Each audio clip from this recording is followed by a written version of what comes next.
Visa பிரச்சனையால தான் சாந்தன் இப்படியெல்லாம் கதைக்கிறாருன்னு நினைச்சேன். ஆனா அவர் என்ன இக்னோர் பண்றாருன்னு நினைக்கவே இல்லை.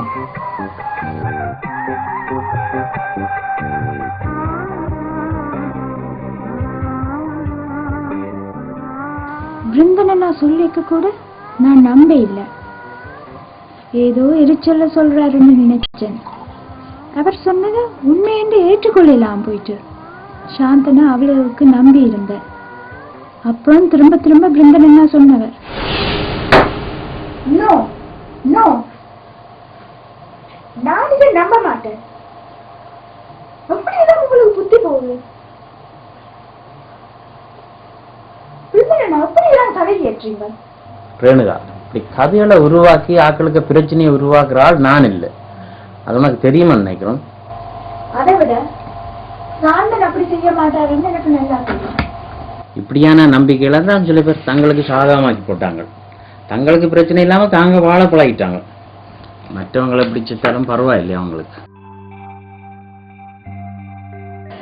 இங்க இந்த நாட்டை பொறுத்தவரையில இதெல்லாம் சர்வசாதாரண ரேணுகா. மற்றவங்களை எப்படி கஷ்டப்படுறாங்களோ இல்லையோ தான் மட்டும் நல்லா வாழ்றணும்னு நினைக்கிறாங்க. இங்க பாருங்க பிருந்தனா, நீங்க ஏதோ எல்லாம் கவர்ச்சி கொண்டு போறீங்க. இது கவர்ச்சியால வந்த காதல் இல்ல. கிட்டத்தட்ட 10 வருஷமா நாங்க ஒருவர் புரிஞ்சு கொண்டிருக்கிறோம். நல்லா புரிஞ்சு வச்சிருக்கிறாரு ரேணுகா. எவ்வளவு காலம் இந்த நாட்டுக்கு வந்து ரேணுகா? ஏன் கேக்குறீங்க? சும்மா கேட்கிறோம். இப்ப கிட்டத்தட்ட 4 வருஷம் ஆச்சு. வார அக்டோபரோட 5 வருஷம். சரி, என்ன கேக்குறீங்க? இல்ல இந்த 5 வருஷத்துல கூட உன்னாலே அவனை தெரிஞ்சு கொள்ளலாம் போச்சுன்னு தான் யோசிக்கிறோம். நீ விளங்கிக் கொள்ளலையோ அல்லாட்டி இன்னால விளங்கிக் கொள்ளலாத அளவுக்கு சாந்தன் நடிச்சு கொண்டிருக்கிறானோன்னு சொல்லி எனக்கு விளங்க இல்லை. பிரம்மனா, நீங்க இப்ப என்ன சொல்ல வாரீங்க? சும்மா இந்த மனசுக்குள்ள பாருங்க. நீங்கள் நம்ம அப்பாவியாவே இருக்கிறாள். ஆளை பார்த்தா ஸ்ட்ராங்கான உள்ள மாதிரி இருக்கு. ஆனா என்ன யோசிக்கிறீங்க? உன்னோட விருப்பம் இல்லாத மாதிரியோ இல்ல உன்னை இக்னோர் பண்ற மாதிரியோ சாந்தன் ஒட்டு தடவையாவது உன்னோட நடந்து கொள்ள இல்லையோ? சும்மா விளையாடாது, எனக்கு வரையலாது. போய் போன நெருங்க போன அடிச்சு எனக்கு அறியணும் தராது. என்ன யோசிக்கிறாய்? அப்படி கட்டாயம் நடந்திருப்பான். அது எப்படி நீங்கள் அதை அவ்வளவு உறுதியா சொல்றீங்க? அவனே எனக்கு சொல்லி இருக்கான் ரேணுகா. நான் இந்த விஷயத்தை கேள்விப்பட்ட உடனே அவன்கிட்ட கேட்டேன். என்ன விஷயத்தை கேள்விப்பட்டீங்க? என்னது கேட்டீங்க? அது என்ன சாந்தன், இப்பெல்லாம் நீ முந்தின மாதிரி கலகலப்பா இல்லை. மனசுலயே பிரச்சனை நினைக்கிறேன் இல்லையா? பிரச்சனை யாருக்கு தான் இல்ல பிருந்தன். எனக்கு கடவுள் கொஞ்சம் கூட தந்துட்டான். என்னடாப்பா என்னதானே மறந்துறன்னு சொல்லு. ஏன் எல்லாத்தையும் இந்த மனசுக்கே பூட்டி வச்சு வேதனைப்படுற? வேதனைப்படுறனுங்கிறத விட என்ன முடிவு எடுக்கிறேன்னு தெரியாம குழம்பிக் கொண்டு இருக்கிறேன். எதையும் வெளியில சொன்னாதான் குழப்பத்துக்கு விட கிடைக்கும். கேட்காத கேள்விக்கு ஒரு நாளும் பதில் இல்லை மச்சான். கேட்டுக்கொண்டு தான்டாப்பா இருக்கிறேன் எனக்குள்ளே நானே. ஏண்டா காலம் முழுக்க நீ கேட்டுக்கொண்டே இருக்க வேண்டியதுதான். உனக்கு நம்பிக்கையான ஒரு ஆட்ட எல்லாத்தையும் சொல்லு. இந்த பாரத்தை குறை. அப்படி நம்பிக்கையான ஒரு ஆள் யார் இந்த உலகத்தில் இருக்கன்னு யோசிக்கிறது இல்ல மச்சான். உன்னையோட நம்பிக்கையான ஒரு ஆள் எனக்கு வேற யாரு இருக்கா? அதான் நான் சொல்ல வந்தேன் மச்சான். ஏன் என்னை விட உனக்கு என்ன ஒரு நம்பிக்கையான ஆள் இருக்கு தானே? அந்த ஆட்டு சொன்னாண்டா உனக்கு ஆறுதலா இருக்கும் தானே? நான் ரேணுகாவை சொல்றேன்.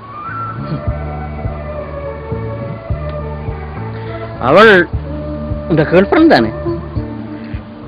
ஆனா பிருந்தன் இந்த பிரச்சனை அவள் தான்.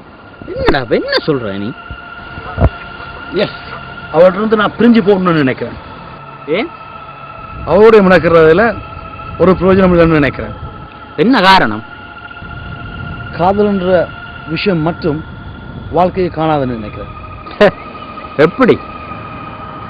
துரோகி என்ற பெயரை எடுத்து வந்தது பயந்து போய் அநியாயமா தேவையில்லாத விஷயங்களுக்கெல்லாம் இந்த வாழ்க்கையை தியாகம் பண்ணக்கூடாதுன்னு நினைக்கிறேன். எதனால? ஏன், என்ன காரணம், என்னத்துக்கு என்ற எல்லா உண்ட கேள்விக்கும் பதில் ஒன்றுதான். என்னது? காதல். காதலா?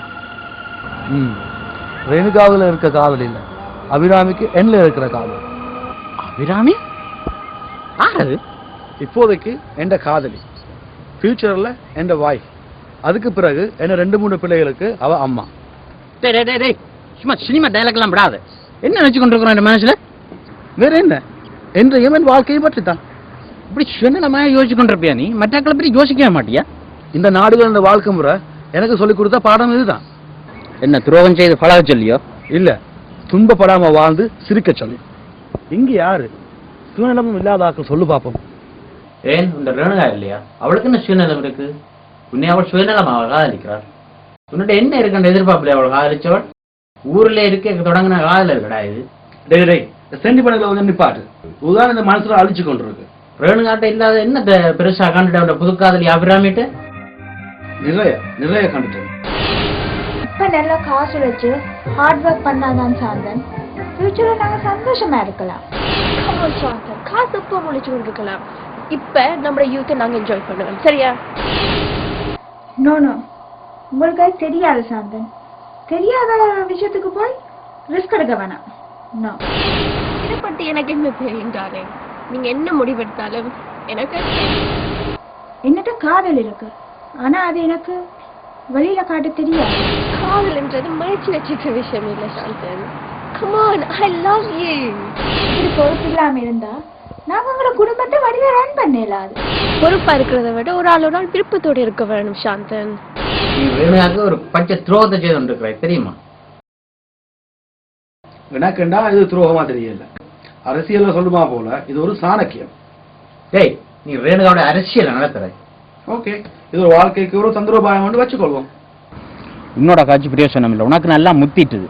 இனியாவது ரேணுகாவை ஏமாத்தாமல் ரேணுகாவுக்கு போய் உண்மையை சொல்லு. எத்தனை கூட ட்ரை பண்ணான், சரமாரியான்னு சொன்னான். எத்தனை தடவை இக்னோர் பண்ணான். ஸ்டில் அவளுக்கு விளங்க மாட்டேங்குது. நான் என்ன செய்ய? விளங்காது. எப்படி அவளுக்கு விளங்கும்? அந்த இடத்துக்கு அவளுக்கு உன்னில காதல். அவள் மட்டும் என்னால அதை வச்சிருந்து என்ன செய்யறது? பாய். டேய் டேய் டேய் டேய்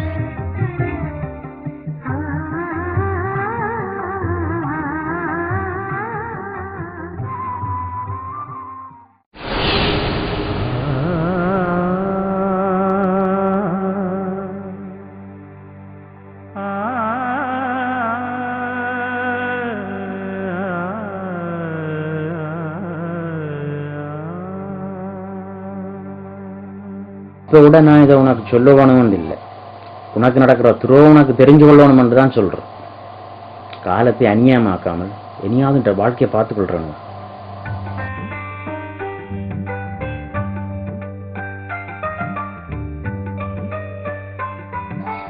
நீங்க இப்படி செய்யலாமே சாந்தன்.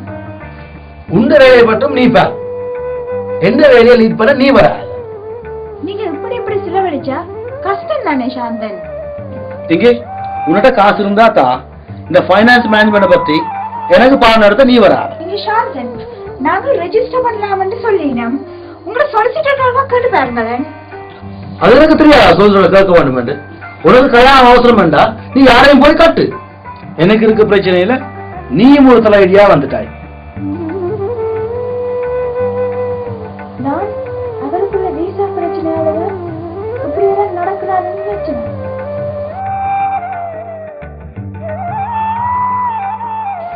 இப்படி உள்ளுக்கெல்லாம் வச்சுக்கொண்டு என்னோட இப்படி எல்லாம் நடக்கிறாருன்னு நான் ஒரு துளியிலே நினைக்கிறேன்.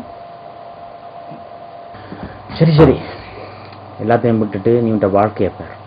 சில பேருக்கு இப்படி நடக்கணும்னு நியதியாக்கணும். எல்லாத்தையும் விடுறதா? விட்ட மாட்டேன். சும்மா ஆக்கோட சண்டை பிடிச்சு அவைய பேசி என்ன வர போகுது? அது சாந்தனுக்கு என்ன மதி? சாந்தன் அவனெல்லாம் யோசிச்சுக்கணும். இல்ல இதெல்லாம் நேரம் மாத்தி இருக்கணும். அபிராமி, நீ என்ன நினைச்சு கொண்டிருக்கிற? உனக்கு யாரையும் பிடிக்கணுமெண்டா யாராவது தனியா பிரிவாக்களை பிடிக்க வேண்டியதானே? என்ன கூட பாதிக்க